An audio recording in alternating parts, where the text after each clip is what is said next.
Hello friends, ಬನ್ನಿ ಇವತ್ತು ಒಂದು ಕೋಸ್ ಪಲ್ಯ ಮಾಡೋಣ. ನಾನು ಇದನ್ನು ಜೋಳದ ರೊಟ್ಟಿ ತಿನ್ನುವಂಥ ಪ್ಲೇಸ್, ನಾರ್ತ್ ಕರ್ನಾಟಕದ ಜೋಳದ ರೊಟ್ಟಿ ಪ್ಲೇಸಲ್ಲಿ ನಾನು ತಿಂದಿದ್ದೆ. ಅದು ನಮ್ಮ ಮನೆಯಲ್ಲಿ ಒಂದ್ಸರಿ ಟ್ರೈ ಮಾಡಿದ್ದೆ, ತುಂಬ ಚೆನ್ನಾಗಿ ಬಂದಿತ್ತು. ಸೊ ಕೋಸ್ ಪಲ್ಯನ ಮಾಡೋಕ್ಕೆ ತೋರಿಸ್ಕೊಡ್ತಾ ಇದ್ದೀನಿ ಇವತ್ತು. ಅದಕ್ಕೆ ಸ್ವಲ್ಪ ಕೋಸ್ ತೊಗೊಂಡಿದ್ದೀನಿ, ಆಮೇಲೆ 4 ಟೊಮೆಟೊ ತೊಗೊಂಡಿದ್ದೀನಿ, ಆಮೇಲೆ ಇನ್ನೊಂದು ಕರ್ಬೇವಿನ ಸೊಪ್ಪು ತೊಗೊಂಡಿದ್ದೀನಿ, ಮೇಲೆ ಒಂದು 4 ಮೆಣಸಿನ್ಕಾಯಿ ಮತ್ತು ಒಂದು ದೊಡ್ಡ ಈರುಳ್ಳಿ. ಈಗ ಒಗ್ಗರಣೆಗೆ ಸ್ವಲ್ಪ ಎಣ್ಣೆ ಹಾಕ್ಕೊಳ್ಳೋಣ. ಸ್ಟವ್ ಆನ್ ಮಾಡ್ಕೊಂಡಿದ್ದೀನಿ.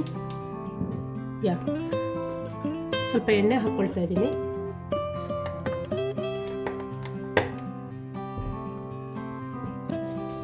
ಆ ಒಗ್ಗರಣೆಗೆ ಸ್ವಲ್ಪ ಜೀರಿಗೆನೂ ಹಾಕ್ಕೊಳ್ತಾ ಇದ್ದೀನಿ.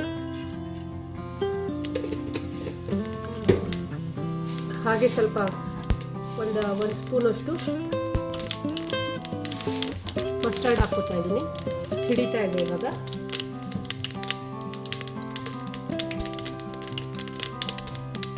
ಇದಕ್ಕೀಗ ಈ ಈರುಳ್ಳಿನ ಹೆಚ್ಕೊತಾ ಇದ್ದೀನಿ. ಉದ್ದುದ್ದಕ್ಕೆ ಹೆಚ್ಕೊಳ್ಳಿ, ಯಾಕಂದರೆ ಇದು ಕೋಸ್ ಪಲ್ಯ ಆಗಿರೋದ್ರಿಂದ ಸ್ವಲ್ಪ ಕೋಸ್ ಕೂಡ ಉದ್ದುದ್ದಾಗೆ ಹೆಚ್ಬಿಟ್ಟು ಹಾಕ್ತಾ ಇದ್ದೀನಿ. ಹಾಗಾಗಿ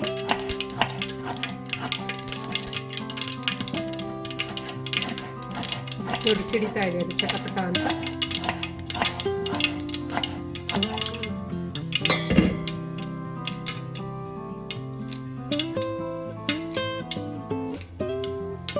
ಈ ಕರ್ಬೇವು ಕೂಡ ಸ್ವಲ್ಪ ಹೆಚ್ಕೊತಾ ಇದ್ದೀನಿ. ಈಗ ಇದನ್ನ ಒಗ್ಗರಣೆಗೆ ಹಾಕೊಳ್ಳೋಕ್ಕಿಂತ ಮುಂಚೆ ಸ್ವಲ್ಪ ಕಡಲೆಬೇಳೆ ಹಾಕ್ಕೊಳ್ಳೋಣ, ಪ್ರೋಟೀನ್ಗೆ ಅಂತ ಹೇಳಿ.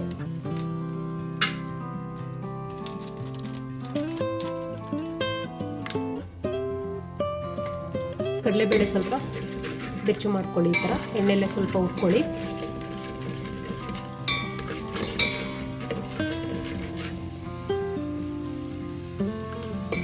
ಸ್ವಲ್ಪ ರೋಸ್ಟ್ ಆದರೆ ಸಾಕು.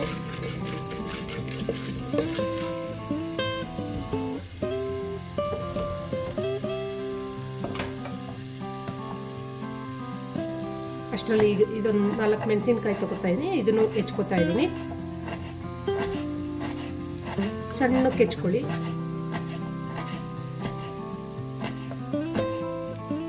ಈಗ ಕಡಲೆಬೇಳೆ ರೋಸ್ಟ್ ಆಗಿದೆ, ಅದ್ರ ಜೊತೆ ಇದಿಷ್ಟು ಆ್ಯಡ್ ಮಾಡ್ಕೊತಾ ಇದ್ದೀನಿ. ಅಂದರೆ ಒಗ್ಗರಣೆ ಹಾಕ್ಕೊತಾ ಇದ್ದೀನಿ.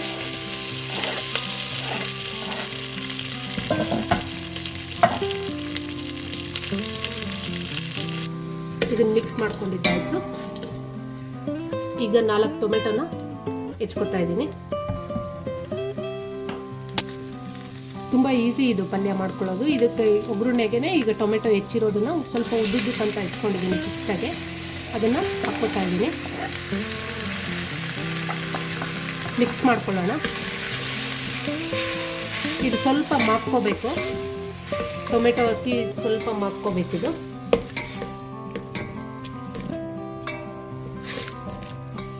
ಉರಿ ಜಾಸ್ತಿ ಮಾಡ್ಕೊತಾ ಇದ್ದೀನಿ. ಇದು ಸ್ವಲ್ಪ ಮಾಕ್ಕೊಂಡಿದೆ. ಇವಾಗ ಮಾಗಿರೋದಕ್ಕೆ ಈಗ ಸ್ವಲ್ಪ ಮಸಾಲೆಗಳು ಆ್ಯಡ್ ಮಾಡ್ಕೊಳ್ಳೋಣ.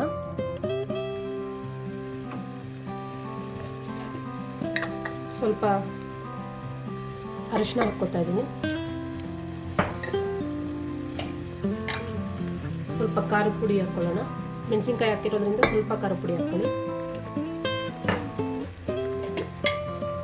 ಸ್ವಲ್ಪ ಗರಂ ಮಸಾಲ ಹಾಕ್ಕೊತಾ ಇದ್ದೀನಿ. ಜಾಸ್ತಿ ಬೇಡ, ಸ್ವಲ್ಪ ಹಾಕ್ಕೊಳ್ಳಿ. ಹಾಗೆ ಸ್ವಲ್ಪ ಧನಿಯಾ ಪೌಡರ್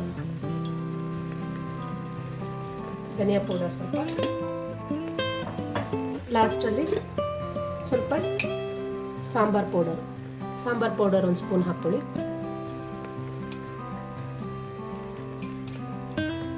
ಇದನ್ನು ಚೆನ್ನಾಗಿ ಮಿಕ್ಸ್ ಮಾಡ್ಕೊಳ್ಳಿ. ಇವಾಗ ಸ್ವಲ್ಪ ಹಸಿ ವಾಸನೆ ಹೋಗೋ ತನಕ ಒಂದು ಸ್ವಲ್ಪ ಮಿಕ್ಸ್ ಮಾಡ್ಕೊಳ್ಳಿ.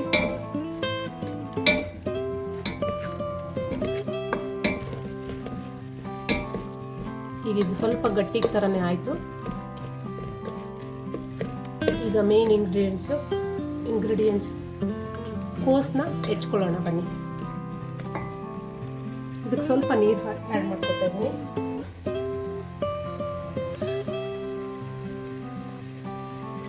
ಸ್ವಲ್ಪ ಗಟ್ಟಿ ಆಯ್ತಲ್ಲ ಅದಕ್ಕೋಸ್ಕರ ಸ್ವಲ್ಪ ನೀರು ಆ್ಯಡ್ ಮಾಡಿಕೊಂಡು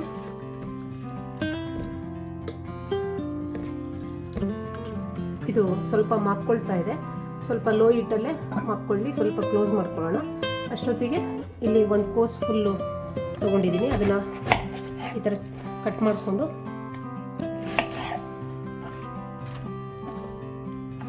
ಈ ಥರ ಉದ್ದುದ್ದಕ್ಕೆ ಹೆಚ್ಕೊಳ್ಳೋಣ ಬನ್ನಿ. ಹಾಂ, ಇವಾಗ ಎನಿವೇ ಈ ಕೋರ್ಸ್ ಹೆಚ್ಕೊಳ್ಳೋದ್ರಲ್ಲಿ ನಮ್ಮದು ಸ್ಟೋರಿ ಟೆಲ್ಲಿಂಗ್ ಟ್ರಾವೆಲ್ ಸ್ಟೋರಿ ಜರ್ನಿನ ಶೇರ್ ಮಾಡೋಣ ಅಂತ ಈಗ. ಸೊ ಅವತ್ತು ನೈಟು ಅಷ್ಟೊತ್ತಿಗೆ ರಾಜಸ್ಥಾನ ತಲುಪಬೇಕಂತ ಅಂದ್ಕೊಂಡಿದ್ವಿ. ಅಷ್ಟೊತ್ತಿಗೆ ರಾಜಸ್ಥಾನ ತಲುಪಿದ್ವಿ ನಾವು. ಬಟ್ ರಾಜಸ್ಥಾನ್ಗೆ ಹೋದ್ವಿ, ಆದರೆ ಜೈಸಲ್ಮೇರ್ಗೂ ಹೋಗೋಕ್ಕಾಗಲಿಲ್ಲ. ಜೈಸಲ್ಮೇರ್ಗೆ ಹೊರಟಿದ್ದು ನಾವು. ಸೊ ಜೈಸಲ್ಮೇರ್ ಕಡೆ ಓಡಲಿಕ್ಕೆ ಸ್ವಲ್ಪ ಗುಡ್ಡ ಎಲ್ಲ ಸಿಕ್ತು. ಅದನ್ನು ಏನು ಸ್ವಲ್ಪ ಅಷ್ಟೊಂದೇನು ಸಿಟಿ ಥರ ಏನು ಸಿಗಲಿಲ್ಲ ನಮಗೆ. ಸೊ ಆವಾಗ ನಾವು ಏನು ಮಾಡೋದು ಅಂತ ಯೋಚನೆ ಮಾಡಿಕೊಂಡು ಎಲ್ಲಿ ಉಳ್ಕೊಳ್ಳೋದು ಅಂತ, ಯಾಕಂದರೆ ಗೂಗಲಲ್ಲಿ ನಾನು ಚೆಕ್ ಮಾಡಿದಾಗ ನಮಗೆ ಅಲ್ಲಿ ನಿಯರ್ ಬೈ ಯಾವುದೇ ಸ್ಟೇ ಅಂತ ಉಳ್ಕೊಳ್ಳೋ ಅಂಥ ಒಳ್ಳೊಳ್ಳೆ ಜಾಗಗಳು ಅಂತ ಏನೂ ಸಿಕ್ಕಲಿಲ್ಲ ನಮಗೆ. ಸೊ ಹಾಗಾಗಿ ಹಾಗೆ ಯೋಚನೆ ಮಾಡಿಕೊಂಡು ಸ್ವಲ್ಪ ಗುಡ್ಡ ಹತ್ತಿದ್ವಿ, ಆಮೇಲೆ ಒಂದೆರಡು ಗುಡ್ಡ ಇಳಿದ್ವಿ, ಆಮೇಲೆ ಸುಮ್ಮನೆ ಹಾಗೆ ಮುಂದೆ ಹೋಗ್ತಾ ಇದ್ವಿ. ಆಮೇಲೆ ಒಂದು ಚಿಕ್ಕದೊಂದು ಅಷ್ಟೊತ್ತಿಗೆ ನಮ್ಮ ಹಸ್ಬೆಂಡ್ಗೆ ತುಂಬಾ ಟಯರ್ಡ್ ಆಗೋಗ್ಬಿಟ್ಟಿದ್ರು ಅವರು. ಅವತ್ತು ಸರಿಗೆ ನಿಮ್ಗೆ ಗೊತ್ತಿರೋ ಥರ ನಿಮಗೆ ಹಿಂದಿನ ಸ್ಟೋರಿನಲ್ಲಿ ಹೇಳಿದ್ದಿರೋ ಥರ ಯಾವುದೇ ಥರದ್ದು ಫುಡ್ಡು ಅದು ನಮಗೆ ಸ್ವಲ್ಪ ಸಿಗಲಿಲ್ಲ. ಸಂಜೆ ಎಲ್ಲೋ ಒಂದು ಡಾಬಾ ಸಿಕ್ತು, ಬಟ್ ಅಲ್ಲಿ ನಮಗೆ ಒಂದು ಚಾಯ್ ತೊಗೊಂಡು ಕುಡಿದ್ವಿ ಅಷ್ಟೇ. ಆಮೇಲೆ ಹೊರಟ್ಬಿಟ್ವಿ ನಾವು. ಸೊ ಇಲ್ಲಿ ಇಲ್ಲಿ ನೈಟ್ ಅಷ್ಟೊತ್ತಿಗೆ ನಾವು ರಾಜಸ್ಥಾನಕ್ಕೆ ಬಂದಿದ್ದು. ಸೊ ನಮಗೆ ಅಲ್ಲಿ ಏನೂ ವ್ಯವಸ್ಥೆ ಇಲ್ಲದೆ ಇರೋ ಥರದ್ದು ಸ್ವಲ್ಪ ಇದರಲ್ಲೂ ನೆಟ್ಟಲ್ಲೂ ಸಿಕ್ಕಿಲ್ಲ ನಮಗೆ. ಆಮೇಲೆ ಏನು ಮಾಡೋದಂತ ಯೋಚನೆ ಮಾಡ್ಕೊಂಡು ಬರ್ತಾ ಇದ್ವಿ. ಆವಾಗ ನಮಗೆ ಒಂದು ಚಿಕ್ಕದೊಂದು ವಿಲೇಜ್ ಥರನೇ, ಇಟ್ಸ್ ನಾಟ್ ವಿಲೇಜೇ ಅದು, actually it's not A town, ಒಂಥರ ವಿಲೇಜ್ ಥರನೇ ಇತ್ತು. ಅಲ್ಲಿ ನಮಗೆ ವೆಂಡರ್ ಒಬ್ಬರು ಸಿಕ್ಕರು, ಯಾರು ಹಣ್ಣಿನ ವೆಂಡರ್ ಒಬ್ಬರು ಸಿಕ್ಕರು. ಅವರೊಬ್ಬರು ತುಂಬ ಕೈಂಡ್ ಲೇಡಿ, ಅವರು ತುಂಬ ಖುಷಿ ಆಯಿತು ಅವ್ರನ್ನ ಮೀಟ್ ಮಾಡಿದ್ದು ನಮಗೆ. ಹೇಗೆ ಅಂತಂದರೆ ಸುಮಾರು ಜನ ಹಣ್ಣಿನವರಿದ್ದರು, ಬಟ್ ಅವರು ಲೇಡಿ ಬನ್ನಿ ಬನ್ನಿ ಬನ್ನಿ ಅಂತ ಕರಿತಾ ಇದ್ರು ನಮಗೆ. ಸೊ ನಮಗೊಂಥರ ಏನೋ ಖುಷಿ ಆಯಿತು. ಆವಾಗ ನಾವು ಅವ್ರ ಜೊತೆನೇ ಅಲ್ಲಿ ಹೋದ್ವಿ, ಹಣ್ಣಿನ ಅಂಗಡಿಗೆ ಹೋದ್ವಿ. ಸೊ ಹೋದಾಗ ನಮಗೆ ಅಲ್ಲಿ ಒಂದು ಈ ಥರ ನಮ್ಮದು ಆ್ಯಕ್ಸೆಂಟ್ ನೋಡಿಬಿಟ್ಟು ಲ್ಯಾಂಗ್ವೇಜ್ ನೋಡಿಕೊಂಡು ಅವರು ನೀವು ಎಲ್ಲಿಂದ ಬಂದಿದ್ದೀರಾ ಅಂತ.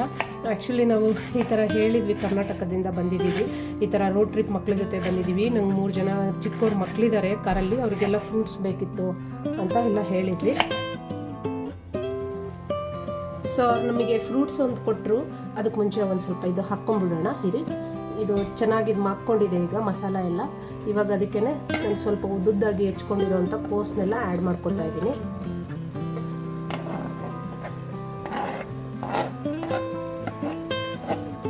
ನಮಗೆ ಒಂದು ಆರೆಂಜ್ ಕಲರ್ದೊಂದು ಕರ್ಬೂಜ ಕೊಟ್ಟರು. ಅದೆಷ್ಟು ಚೆನ್ನಾಗಿತ್ತು ಕರ್ಬೂಜ ಅಂದರೆ, ಅವರು ಹೇಳಿದರು ಇದು ರಾಜಸ್ಥಾನದಲ್ಲಿ ಮಾತ್ರ ಬೆಳೆಯೋದು, ಬೇರೆ ಇನ್ನೆಲ್ಲೂ ಈ ಥರ ಕಲರು ಆರೆಂಜ್ ಕಲರ್ದು ಕರ್ಬೂಜ ಬೆಳೆಯಲ್ಲ.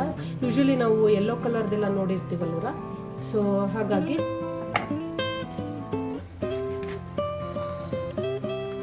ಆ ಆರೆಂಜ್ ಕಲರ್ದು ಕರ್ಬೂಜ ಹಣ್ಣು ಎಷ್ಟು ಜ್ಯೂಸಿ ಆಗಿತ್ತು ಅಂತ ಅಂದರೆ ತುಂಬ ಖುಷಿ ಆಯಿತು ತಿನ್ನೋದಕ್ಕೆ. ತುಂಬ ಫ್ರೆಶ್ ಆಗಿತ್ತು, ಅಲ್ಲೇ ಅವ್ರ ವಿಲೇಜರ್ಸೇ ಬೆಳೆದಿದ್ದು ಅಂತ ಎಲ್ಲ ಹೇಳ್ತಾ ಇದ್ರು ಅವರು ಲೇಡಿ.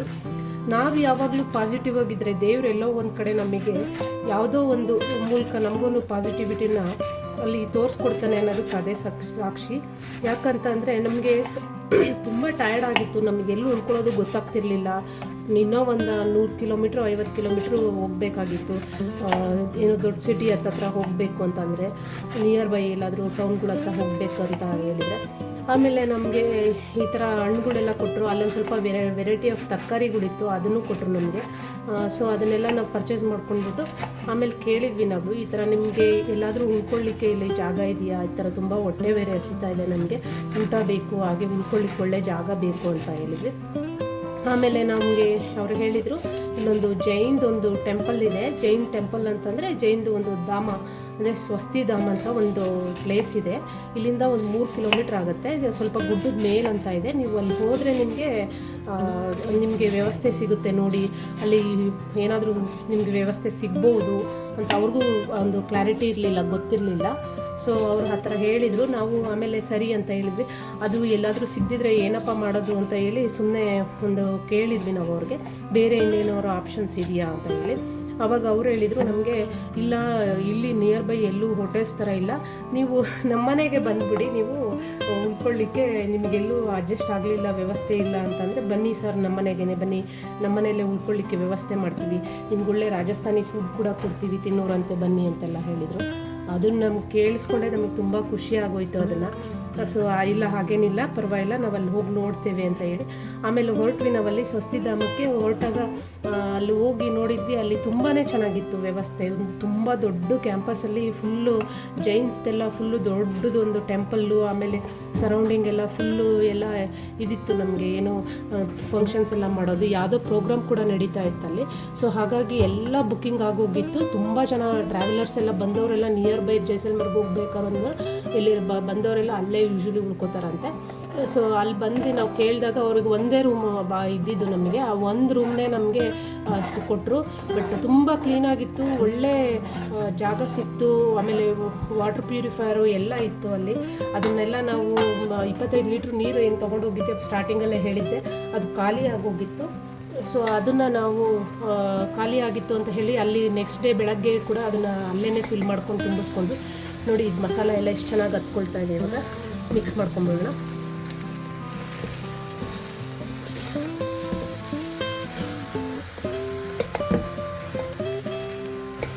ಇದೀಗ ಮಿಕ್ಸ್ ಮಾಡ್ಕೊಳ್ಳೋಣ.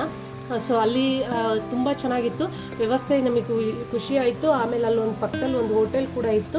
ಆ ಹೋಟೆಲಲ್ಲಿ ನಮಗೆ ಊಟ ಕೂಡ ಸಿಕ್ತು. ಅದನ್ನು ಅವತ್ತಿನ ನೈಟು ಒಂಥರ ತುಂಬ ಪೀಸ್ಫುಲ್ಲಾಗಿತ್ತು, ಒಳ್ಳೆ ಲೈಟಿಂಗು ಎಲ್ಲ ಒಳ್ಳೆ ಪ್ಲೇಸ್ ಸಿಕ್ತು ಅಂತ ಹೇಳಿಬಿಟ್ಟು ನಾವು ಎಕ್ಸ್ಪೆಕ್ಟೇ ಮಾಡಿರಲಿಲ್ಲ. ಅಷ್ಟೊಂದು ನಮಗೆ ಟಯರ್ಡ್ ಆದಾಗ ಆ ಥರ ಏನೋ ಒಂದು ನಿಯರ್ ಬೈ ಎಲ್ಲೋ ಒಂದು ಒಳ್ಳೆ ಪ್ಲೇಸ್ ಸಿಗುತ್ತೆ ಉಳ್ಕೊಳ್ಳಿಕ್ಕೆ ಅಂತ.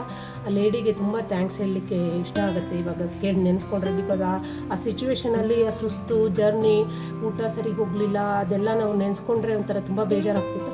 ಬಟ್ ಅವತ್ತಿನ ದಿನಕ್ಕೆ ಅದು ಬೇಜಾರಾದ್ರೂ ನೈಟು ನಮಗೆ ಖುಷಿ ಆಗೋಯಿತು. ಇದನ್ನು ಚೆನ್ನಾಗಿ ಮಿಕ್ಸ್ ಮಾಡ್ಕೊಂಡ್ಬಿಟ್ಟು ಇವಾಗ ಇದನ್ನು ಒಂದು 15 ನಿಮಿಷ 20 ನಿಮಿಷ ಸ್ವಲ್ಪ ನೀರು ಆ್ಯಡ್ ಮಾಡಿಬಿಟ್ಟು ಬೇಯಲಿಕ್ಕೆ ಬಿಡಿ. ಇದನ್ನು ಇವಾಗ ರುಚಿಗೆ ತಕ್ಕಷ್ಟು ಉಪ್ಪು ಹಾಕ್ಕೊಳ್ಳೋಣ. ಸ್ವಲ್ಪ ಒಂದು 1.5 ಸ್ಪೂನ್ ಹಾಕ್ಕೊತಾ ಇದ್ದೀನಿ. ಸ್ವಲ್ಪ ಬೆಂದ್ಕೊಂಡಿದೆ ಚೆನ್ನಾಗಿ.